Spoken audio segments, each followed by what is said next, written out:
Salut les filles et bienvenue. Aujourd'hui, on va faire tomber deux Peugeot en panne et on va les diagnostiquer avec un fil. Avec ce fil. Magnéto, Serge.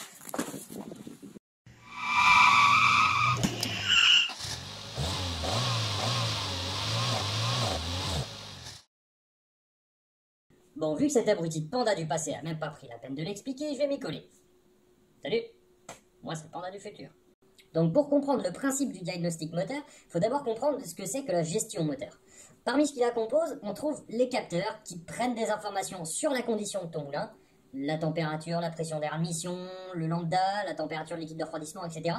On trouve des actionneurs, notamment les injecteurs, le module d'allumage, on trouve aussi des électrovalves. Toutes ces informations, tout va au calculateur moteur, et tout en vient. C'est l'ordinateur de ton moulin. À partir des infos qu'il reçoit, c'est lui qui va déterminer par exemple l'avance à l'allumage, le temps qu'il va passer à injecter, dans le but d'optimiser le rendement moteur et de moins polluer. C'est un code défaut. Qu'est-ce que c'est? C'est tout simplement une anomalie, c'est une mauvaise valeur, c'est quelque chose de pas bien, d'un des composants par exemple qui communique avec le calculateur. Donc dans les grandes lignes, on trouve deux types de défauts. Le premier, ce qu'on va appeler le défaut permanent, c'est celui qui est stocké en mémoire sur le calculateur. Qui peut être parfois précis, par exemple un capteur défaillant, ou alors parfois beaucoup plus flou. Une fonction, un truc qui va pas bien, tu sais pas quoi, bon il va falloir chercher un peu. Après, la bête noire, le défaut furtif. C'est un défaut par exemple qui va apparaître quand tu roules, qui va apparaître, disparaître, qui va pas rester, et quand tu vas passer ta voiture à la valise, eh ben le défaut il est plus là. T'as tout gagné mon lapin. Ceux-là, ils peuvent être parfois très chiants. Donc la plupart des défauts allument ce qu'on appelle un voyant moteur. Si vous faites de la route, vous le connaissez. C'est ça. C'est aussi ça. C'est ça là. Et c'est lui aussi. Très apprécié chez Renault celui-là.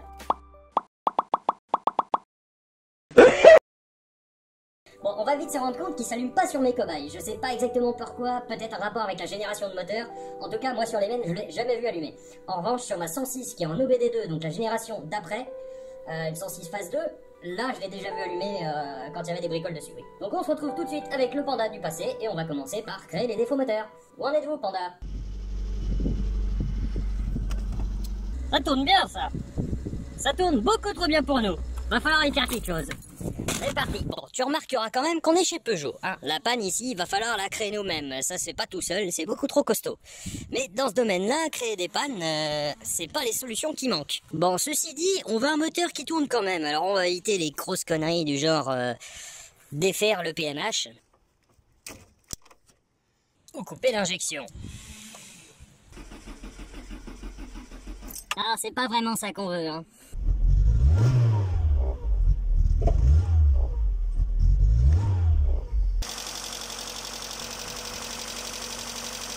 La lambda peut être aussi un moyen de faire plus ou moins tourner un moteur comme une patate, sans trop se faire chier. Là, on devrait pas être mal. Bizarrement, j'aurais pas parié sur le monopoint pour rester aussi stable malgré les capteurs enlevés. Pour la simple et bonne raison que j'ai eu pas mal d'emmerdes avec, et ça a été jusqu'au barbecue du faisceau moteur. Mais apparemment, la titine multipoint en chie beaucoup plus. Maintenant, on arrive à la partie qui vous intéresse sûrement, le diagnostic au fil.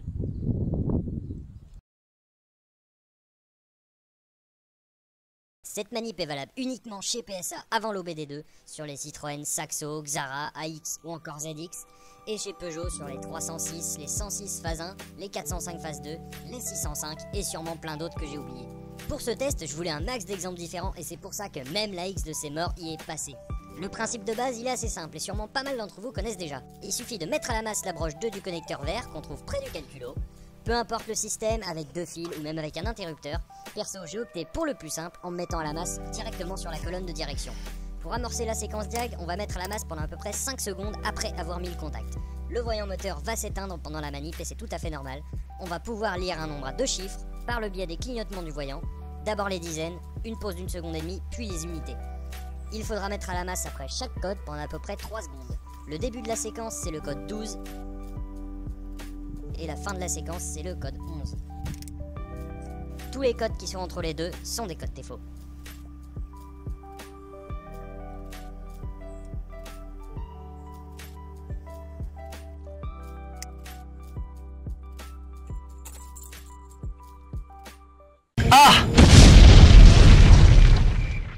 Je vous propose d'oublier cette histoire d'ampoule de voyant moteur grillé sur la style et de passer directement à la suite. Bon, on a vu les codes défauts et on a rebranché tous les capteurs à leur place initiale. Maintenant, on n'a plus qu'à la faire péter un petit peu pour qu'elle s'en remette. Bon, en admettant que t'as un défaut qui persiste et qui s'efface pas tout seul, t'inquiète pas, il y a quand même une solution. Putain, mais qu'est-ce que je fous ici, moi? Pour effacer les défauts, la manip est presque la même, sauf que ce coup-ci, c'est le timing qui va être différent. Au lieu d'appuyer 5 secondes et puis de relâcher pour démarrer la séquence de diag, cette fois-ci on va rester appuyé pendant 10 secondes. Alors le timing, il est vachement important, c'est ce qui déterminera qu'est-ce que votre mise à la masse va faire.